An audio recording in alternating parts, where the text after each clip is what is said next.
Hello students, welcome back to our YouTube channel Shri Shyam classes.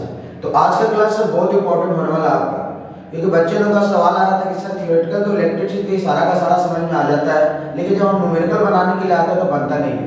तो हम एक छोटा सा 5 मिनट का क्लास 10 मिनट का क्लास में हम आपका क्या कर रहे हैं, सारा आपको निचोड़ देने वाला है कि कैसे इलेक्ट्रिसिटी का न्यूमेरिकल आप आराम से बना पाओगे।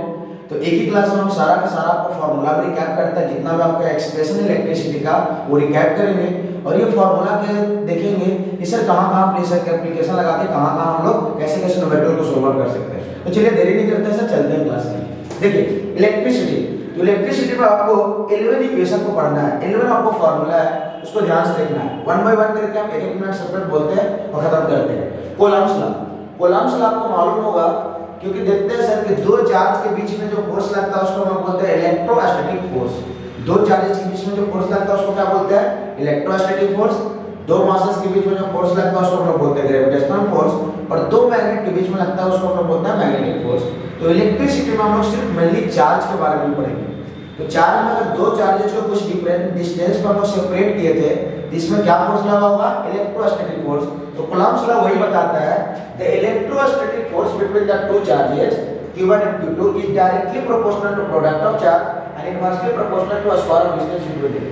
ध्यान से देखिएगा सर, ये फार्मूला को सिर्फ मैं रिवाइज कर रहा हूँ, पढ़ा नहीं रहा हूँ, नहीं इसलिए डिटेल में मैं लिखूंगा नहीं यहाँ पे, सिर्फ आपको मैं बोल के रिकैप कर देता हूँ कि आपको न्यूमेरिकल बनाना आपको आसान हो जाएगा। ठीक है, तो सुनिए।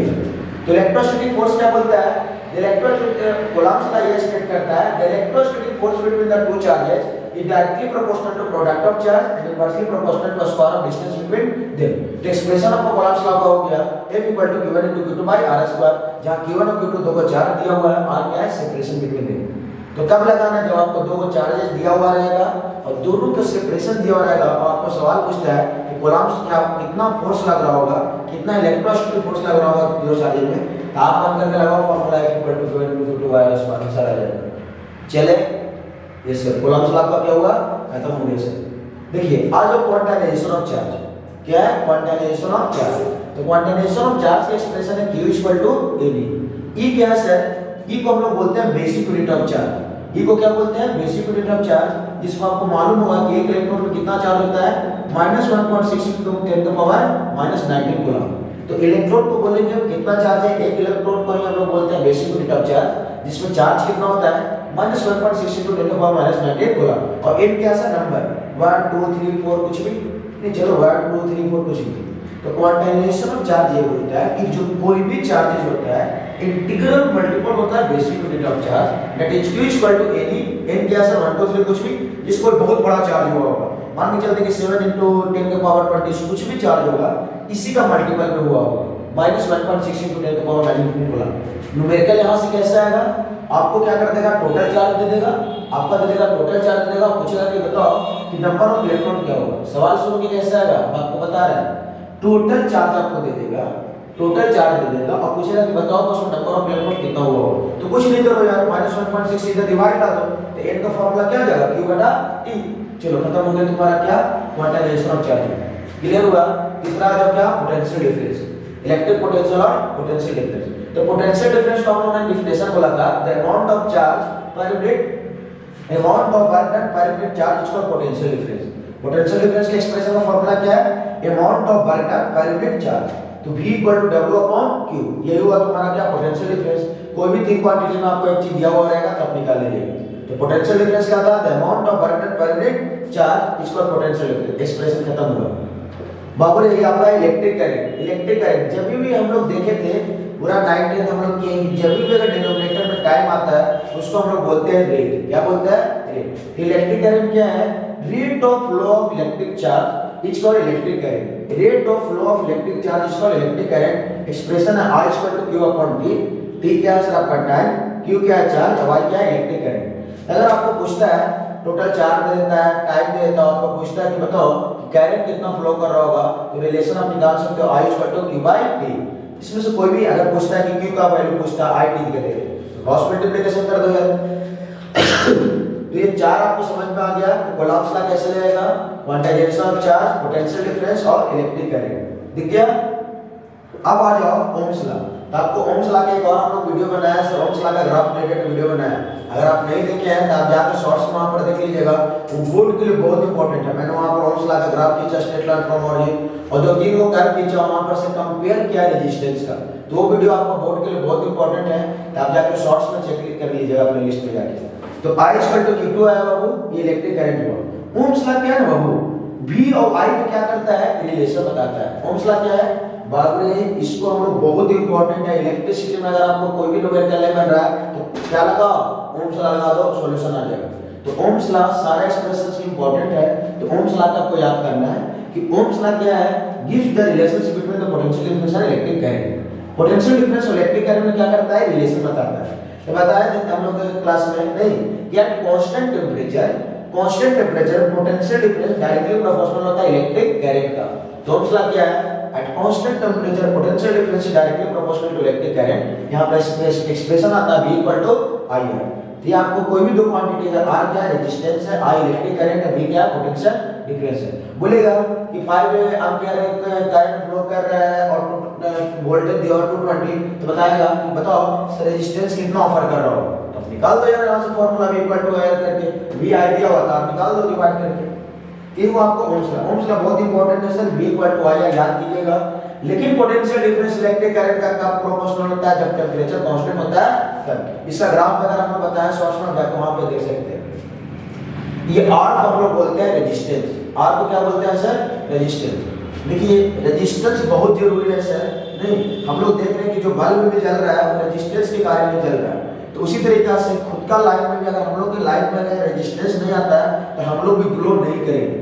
तो आपके अंदर रेजिस्टेंस होना चाहिए। नहीं, रेजिस्टेंस आता है, रुकावटें आते हैं तो घबराना नहीं चाहिए और काम करना चाहिए, क्योंकि रेजिस्टेंस के कारण ही जब एक बल्ब चल रहा है रुकावट से, अगर रेजिस्टेंस हम लोग साथ आ रहा है तभी हम लोग भी ग्लो करेंगे।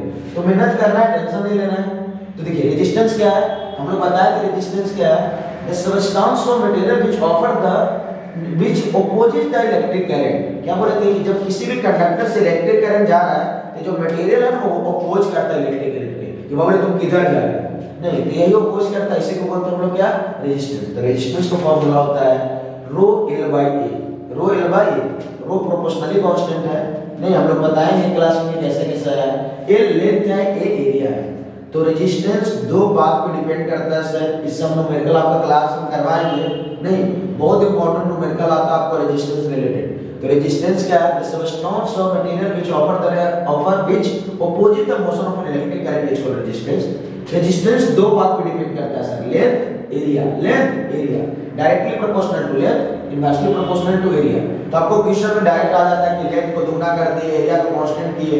लेंथ को दुगना किए, एरिया को कांस्टेंट किए, ये कांस्टेंट है, रो कांस्टेंट है, रेजिस्टेंस में कितना हो जाएगा, 2 टाइम्स बढ़ जाएगा। तो बहुत इंपॉर्टेंट रिजल्ट है सर रेजिस्टेंस का, ध्यान रखिएगा। R equal to rho L by A। Resistance दो बात पे डिपेंड करता है, लेंथ पे, एरिया पे, डायरेक्टली प्रोपोर्शनल टू लेंथ और इनवर्सली प्रोपोर्शनल टू एरिया। यहीं से हम लोग रेजिस्टिविटी का एक्सप्रेशन लाया, R into A by L, ये हुआ आपको रेजिस्टिविटी। बाबू हम लोग बताए थे series combination and parallel combination. Series combination and parallel combination. तो सीरीज कॉम्बिनेशन में हम लोग देखे थे end to end connection of the resistor is called series combination. Series combination में क्या देखे थे कि इलेक्ट्रिक करंट सेम था, और वहां पर एक पॉइंट पढ़े थे equivalent resistance in series combination. ये सब आपको न्यूमेरिकल से रिलेटेड सारा खाली पॉइंट बता रहा हूं। तो आपको क्वेश्चन देगा सीरीज कॉम्बिनेशन में दिख जाएगा कि सर कैरेट सेम है, और बोलेगा कि बताओ कि टोटल इक्विवेलेंट रेजिस्टेंस सर्किट में क्या आएगा। तो equivalent resistance in series combination is equal to sum of all individual resistance. क्या करना है, कुछ नहीं, सिंपल एडिशन कर देना सारा रेजिस्टेंस का, इक्विवेलेंट रेजिस्टेंस आ जाएगा आपको सीरीज कॉम्बिनेशन में। क्लियर है सर? Yes sir. अब हो गया क्या आपका पैरेलल कॉम्बिनेशन। पैरेलल कॉम्बिनेशन, तो parallel combination equivalent resistance is equal to the reciprocal of sum of all individual resistance.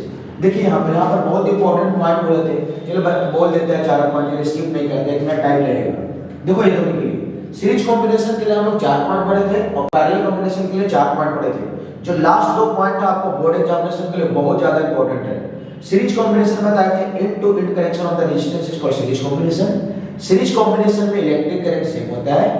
Equivalent resistance in case of series combination is equal to sum of all individual resistance. और चौथा point आपको बताया थे कि देखो equivalent resistance जो series combination में होता है वो उस सारा इंडिविजुअल रेजिस्टेंस से ज्यादा होता है। देखो जोड़ेंगे तो ज्यादा हो जाएगा ना, तो सबसे लास्ट पॉइंट जो सेकंड दो लास्ट पॉइंट है उसको ध्यान में रखना कि सीरीज कॉम्बिनेशन में इक्विवेलेंट रेजिस्टेंस सिंपली सारा रेजिस्टेंस को जोड़ देंगे और जो इक्विवेलेंट रेजिस्टेंस आएगा ना वो सबसे ज्यादा आएगा किसमें सीरीज कॉम्बिनेशन में हर एक इंडिविजुअल रेजिस्टेंस से। पैरेलल कॉम्बिनेशन में भी 4 पॉइंट बोलते हैं। In parallel combination the both conductor are connected at two different pins. सारा एक का सारा पॉजिटिव टर्मिनल एक जगह, सारा का नेगेटिव टर्मिनल एक जगह। दूसरा क्या बात बोले थे कि सर पैरेलल कॉम्बिनेशन में वोल्टेज, तो हम लोग क्या बताया सर कि तीसरा पार्ट क्या देखे थे, equivalent resistance in case of parallel combination is equal to sum of reciprocal of all individual resistance. और चौथा पॉइंट बहुत इंपॉर्टेंट सर, बेहद इंपॉर्टेंट है कि पैरेलल कॉम्बिनेशन में इक्विवेलेंट रेजिस्टेंस सबसे कम होता है हर एक इंडिविजुअल रेजिस्टेंस से। यहां पर हम लोग देखेंगे parallel combination equivalent resistance is less than all individual resistance. आपको सीरीज खत्म हुआ, पैरेलल खत्म हुआ। हीट सर हम लोग देखेंगे कि हीट क्या है, heating effect of electric current. जब किसी भी कंडक्टर से इलेक्ट्रिक करंट जाता है तो हीट प्रोड्यूस होता है, इसी को हम लोग बोलते हैं heating effect of electric current. Heating effect of electric current का फार्मूला हम लोग देखते हैं कि I square RT directly proportional to the square of electric current, resistance and time. अरे जरा यहां पर टाइम की टाइम है, टेंपरेचर नहीं है, तो हीट का फार्मूला क्या होगा I स्क्वायर RT। और आपका जो इंपॉर्टेंट टॉपिक लास्ट टॉपिक है, इससे बहुत को मोहब्बत है, एक सवाल डालेगा तो डालेगा आपका पावर। तो पावर क्या है सर, आपको बताए थे काम करना इंपॉर्टेंट नहीं है, काम किस रफ्तार से किया जा रहा है ये इंपॉर्टेंट है। नहीं तो इलेक्ट्रिक पावर क्या है, rate of electric work done is called electric power. Rate of electric work done is called electric power. Power को हम लोग ऐसा में देखे थे कि वाट था, जिसको हम लोग क्या बोलते हैं जूल पर सेकंड के नाम से जानते हैं। पावर का पूछेगा सर 4 फार्मूला, ये चारों फार्मूला आपको दिमाग में होना चाहिए सही तरीका से, क्योंकि कोड फार्मूला कब एप्लीकेशन आ जाता है आपको सवाल आ जाएगा, आपको ध्यान नहीं है। अगर नहीं आता तो आपको अल्टरनेटिव ऑप्शन में बताएंगे, कौन सा काम चल जाएगा। पावर का कितना फार्मूला, 4 फार्मूला, W/T या E/T। जानते हैं कि work and energy equivalent term है, तो पहला पावर का फार्मूला हो गया W/T या E/T, दूसरा पावर का फार्मूला होगा V/I, तीसरा I स्क्वायर और चौथा V स्क्वायर अपॉन R। तो पावर का 4 फार्मूला प्लीज इसको याद रखिएगा, क्योंकि न्यूमेरिकल अगर डायरेक्ट आपको डाटा दिया रहेगा तो आपको डायरेक्ट पता चल जाएगा कि फार्मूला लगा देते हैं, तो आपको बनेगा ओम से लगाइएगा, थोड़ा सा आपको टाइम टेकिंग हो जाएगा। तो पावर का 4 फार्मूला P/T या W/T, दूसरा सर VI I स्क्वायर और V स्क्वायर। इतना पूरा का पूरा एक्सप्रेशन सर आपका ओम्स लॉ का जितना भी आपका एक्सप्रेशन था वो सारा मैंने इस क्लास में आपको रिकैप कर दिया। अगर ये सारा पॉइंट आपको सारा कांसेप्ट याद होगा, ये सारा एक्सप्रेशन फॉर्मूला याद होगा, तो आपसे इलेक्ट्रिसिटी का सारा न्यूमेरिकल बन जाएगा। ऐसे एक क्लास में हम लोग स्पेशल क्लास लेकर आने वाला है न्यूमेरिकल पे, वहां पर हम लोग 4 से 5 अच्छा सा न्यूमेरिकल करेंगे, जहां से आपका बोर्ड में 2 न्यूमेरिकल आ जाएगा। तो चलिए मिलते हैं नेक्स्ट क्लास में, इसको रिवाइज करके रखिए, आते हैं न्यूमेरिकल करते हैं अगला क्लास में। चलिए ठीक है बाबू, मिलते हैं नेक्स्ट क्लास में, थैंक यू।